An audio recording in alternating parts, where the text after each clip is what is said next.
नमस्कार। भारतीय निवेशक परिवार में आप सभी का स्वागत है। आशा है कि आपके परिवार में सब कुशल मंगल होगा। स्टॉक मार्केट जोखिम से भरा स्थान है, आपको इसकी लग सकती है। कोई निर्णय लेने से पहले पूरी तरह से अनुसंधान एवं अपने वित्तीय सलाहकार से परामर्श अवश्य कर लें। तो जैसा कि आप देख पा रहे होंगे कि यहाँ पे हमारा डॉलर इंडेक्स है वो एक अच्छा खासा हैवी करेक्शन दिखा था। 115 के लेवल से 110 के आसपास पहुंच गया था। आपको लगेगा कि ये 4% का करेक्शन है, इसमें क्या इतनी बड़ी बात है, लेकिन ये करेंसी की हम बात करें, करेंसी मार्केट में 4% का मूव कुछ दिनों में एक बहुत बड़ी बात है। उसके बाद हमने देखा कि लगातार ये ग्रीन कैंडल्स हैं, करीब 5 कैंडल हैं लगातार ग्रीन, उसके बाद 2 रेड, और ये फ्राइडे को एक फिर से 0.75% का अप मूव देखने को मिला। ये एक ट्रेंड लाइन ड्रॉ की जा सकती है। अब अगर यहाँ से ये डॉलर इंडेक्स ब्रेकआउट करता है, ऊपर जाता है, तब तो ये अच्छी बात है कि डॉलर इंडेक्स और जो है डॉलर स्ट्रांग होगा। लेकिन अगर ऐसा नहीं कर पाता है तो आपको यहाँ देखने को मिलेगा कि लोअर हाई बन जाएगा और ये अंडर प्रेशर आ सकता है। और हम सब अब तक जानते हैं कि अगर डॉलर इंडेक्स प्रेशर में आ जाए, डॉलर बाकी करेंसीज के अगेंस्ट कमज़ोर पड़ जाए, तो उसकी शिथिलता स्टॉक मार्केट, दुनिया भर में जो स्टॉक मार्केट्स हैं, हमारी मार्केट है, उनको एक शक्ति मिलती है और मार्केट्स अच्छा करने लगती हैं। तो ये हमने पहले एनालिसिस में देखा और समझा है। तो डॉलर इंडेक्स में जब तक ये ब्रेकआउट नहीं होता तब तक आप कह सकते हैं कि नीचे जाने की संभावना है, और इसके नीचे जाने से स्टॉक मार्केट के ऊपर जाने की संभावना है। और डॉ जोन्स में 30 स्टॉक हैं, बड़े स्टॉक हैं। उसमें हमने देखा कि किस तरह से जब ये थर्सडे को, बृहस्पतिवार को जब डेटा आया, तो वहाँ पे एक रिएक्शन देखने को मिली जिसमें पैनिक में डाव जोन्स ने एक नया 52 वीक लो बना दिया। जब जब हमारे चार्ट में आपको ऐसा सिंबल दिखाई देता है थोड़ा सा रेडिश टाइप का, तब आप समझ जाएं कि स्टॉक ने 52 वीक लो के निचले स्तर को तोड़ के नया लो बना दिया है। और फिर वहाँ हमने देखा एक स्विफ्ट रिकवरी। तो उस दिन करीब इंट्राडे पे अगर आप देखें तो ये जो 28,660 रुपये के आसपास में ये डाव जोन्स था, वो जो है 30,180 के आसपास तक गया। तो आप देखें तो इंट्राडे में ये 1,000 पॉइंट से ज़्यादा की रैली थी।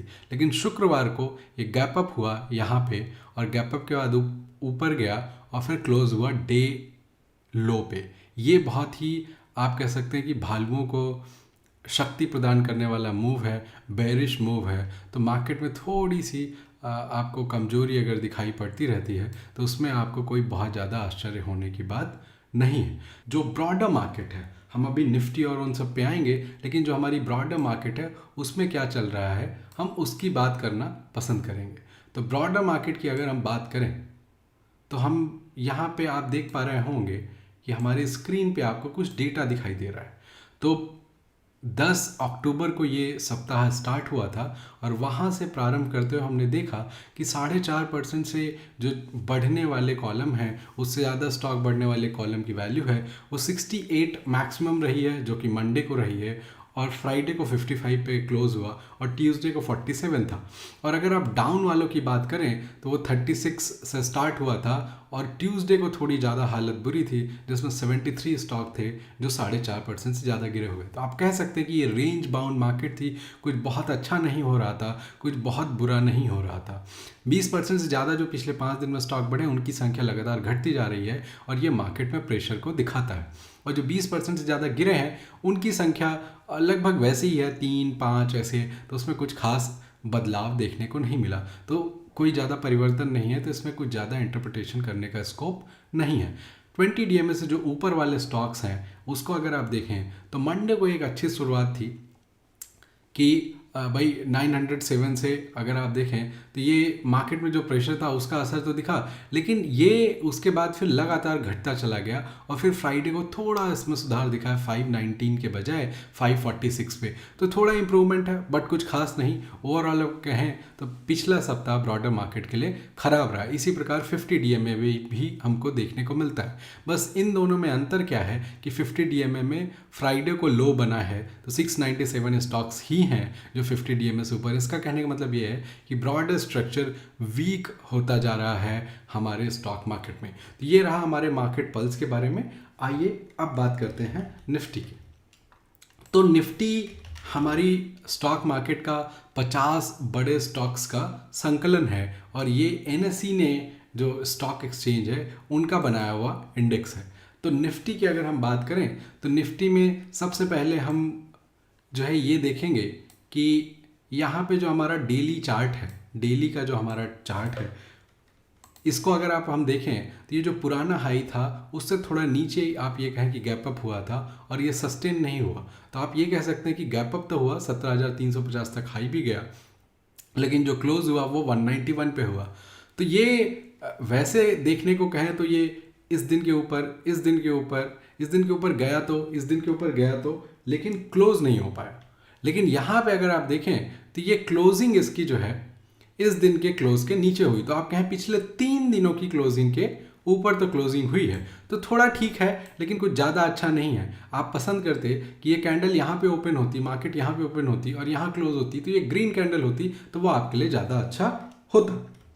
तो अगर हम ये बात करें और वीकली चार्ट अगर हम निफ्टी का खोल के देखें तो वहाँ से स्टार्ट करते हैं, उसके पहले मंथली से स्टार्ट करते हैं, that will be much better. तो अगर हम मंथली चार्ट देखते हैं तो मंथली चार्ट में देखें तो अक्टूबर में थोड़ा सा आप कह सकते हैं पॉजिटिव मूव है 91 पॉइंट्स का, लेकिन उसके पहले ये हैवी करेक्शन रहा है, उसका असर देखने को हमको मिला। और अगर हम वीकली पे जाएँ तो वीकली पे जब हम जाते हैं तो हमको ये देखने को मिलता है कि वीकली में ये प्रोग्रेसिवली लोज जो है ऊपर जा रहे हैं। इसका मतलब ये है कि हर सप्ताह निफ्टी जो है बहुत ऊपर तो नहीं जा पा रहा है लेकिन नीचे ज़्यादा नहीं जा रहा, तो पुराने लो को नहीं तोड़ रहा है। इसका मतलब ये कि थोड़ा सा बुल्स जो है अपनी शक्ति दिखाने की कोशिश कर रहे हैं। और ये वीकली में अगर आप देखें तो स्ट्रक्चर कुछ आप कह सकते हैं साइडवेज टाइप का एक्शन है, इसमें कुछ बहुत ज़्यादा रीड करने के लिए नहीं है। डेली हमने अभी देख लिया कि हमारा डेली का चार्ट कैसा दिखाई देता है। अब अगर हम इसी को आवरली में देखें और ये समझने की कोशिश करें कि यहाँ पे क्या स्कोप है, कहाँ पे क्या हो सकता है, तो आप देखिए अगर मैं ये चार्ट देखता हूँ तो मुझे साफ साफ कुछ चीज़ें दिखाई पड़ती हैं। तो अगर मैं बात करूँ ऊपर के साइड में कि अगर ऊपर जाएंगे तो कहाँ है जो सबसे पहले अटकेंगे, तो देखिए ये एक आपको साफ साफ दिख रहा होगा 17,720 के आसपास में एक रेजिस्टेंस है इसका। 17,720 के अलावा अगर हम और नीचे आ जाएं तो ये एक मुझे दिखाई पड़ता है 425 के आसपास में एक रेजिस्टेंस है, करेक्ट। और फिर अगर हम उससे थोड़ा सा नीचे आ जाएं तो आप ये कह सकते हैं कि 345 के आसपास में एक ये और रेजिस्टेंस है, ठीक है। तो ये आपके 3 रेजिस्टेंस है अपसाइड में। तो अगर निफ्टी ऊपर जाने की कोशिश करेगा तो इन 3 लेवल पे उसको एक डिसीजन लेने के लिए सोचना पड़ेगा। अगर हम नीचे बात करें, क्योंकि आशा है कि मंडे को हो सकता है थोड़ा सा मार्केट में पैनिक रहे, तो उसका असर अगर हम देखने की बात करें तो वो हमें दिखेगा। तो अगर हम पहले बात करें तो पहला जो सपोर्ट का लेवल होगा वो ये होगा। सो आप ये कह सकते हैं कि ये 145-140 के करीब एक पहला सपोर्ट का लेवल है। और अगर उसके नीचे अगर हम थोड़ा सा और जाएं तो ये शायद आप कह सकते हैं कि ये एक जो कैंडल है इसका जो हाई है वो एक सपोर्ट का काम कर सकता है, तो ये 17,080 के करीब हो जाएगा। और अगर हम इससे भी नीचे जाएं तो ये आप एक कह सकते हैं कि ये जो 2-3 कैंडल्स हैं इनका जो हाई है 17,035 के आसपास में ये 3 सपोर्ट हो जाएंगे। तो ये 3 सपोर्ट है और ये 3 ऊपर के साइड रेजिस्टेंस है। रिकवरी देखने को मिल सकती है हमें मार्केट में, तो अगर पैनिक आता है तो it could be a good opportunity to go long for few days. लेकिन आप ध्यान रखें कि स्टॉप लॉस और पोजीशन साइज का एकदम आप सही प्रयोग कर रहे हैं। आइए अब बात करते हैं बैंक निफ्टी की। तो बैंक निफ्टी हमारे स्टॉक मार्केट में बैंक्स का कलेक्शन है जिसमें जो बड़े बैंक्स हैं उनका वेट बहुत ज़्यादा है। तो जैसे HDFC बैंक का अगर हम बात करें तो HDFC बैंक हमारा इसमें 26% के आसपास में वेट रखता है। और उसके बाद आता है ICICI बैंक जिसका कुछ 23% के करीब वेट है। और उसके बाद अगर हम बात करें तो एक्सिस बैंक और SBI और कोटक हैं जिनका करीब 11% के करीब वेट है और 5.5-6% इंडसइंड बैंक का है। तो ये कुछ 6 बैंक हैं जिनका एक मेजर रोल है इसमें। तो अगर हम ये बात करें तो मंथली में आप देखें तो इसमें ज़्यादा स्ट्रेंथ है एज़ कम्पेयर टू निफ्टी। इसमें देखिए 1.75% का मूव है।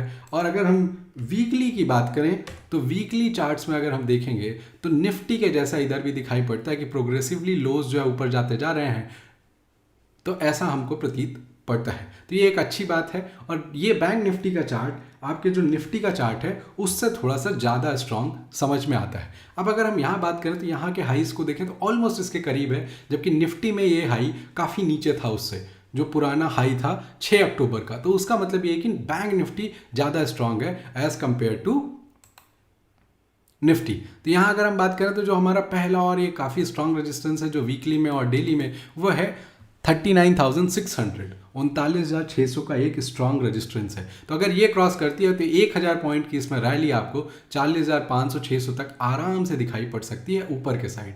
और अगर यहाँ पे कोई समस्या आती है और अगर आप कहें कि नीचे अगर इसने कोई एक इम्पॉर्टेंट लेवल तोड़ दिया, अगर आप कहें कि 38,500 के नीचे चला जाए, इस लेवल के नीचे अगर इसके नीचे चला जाए और डेली में कुछ ऐसी क्लोजिंग आ जाए 500 550 के नीचे, 38,500 के नीचे, तो यहाँ 1,000 का डाउन साइड भी मूव देखने को मिल सकता है। तो दोनों साइड में ये रेंज है। लेकिन अगर आप इंट्राडे की बात करते हैं तो आप पाएंगे कि जो हमारा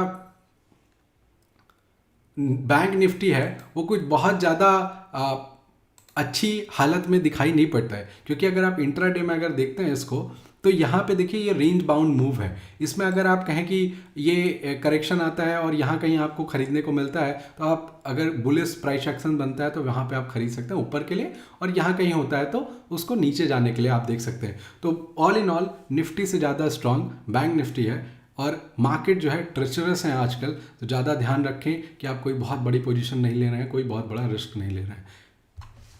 आपको ये वीडियो कैसा लगा ज़रूर बताएं, और एक बार विनती है कि ये लाइक शेयर और सब्सक्राइब करते रहें। जो आपके स्टॉक मार्केट से जुड़े हुए मित्र हैं उनके मध्य इस वीडियो को व्हाट्सएप और अन्य सोशल मीडिया के माध्यम से शेयर करते रहें। जुड़ने के लिए आभार। नमस्कार।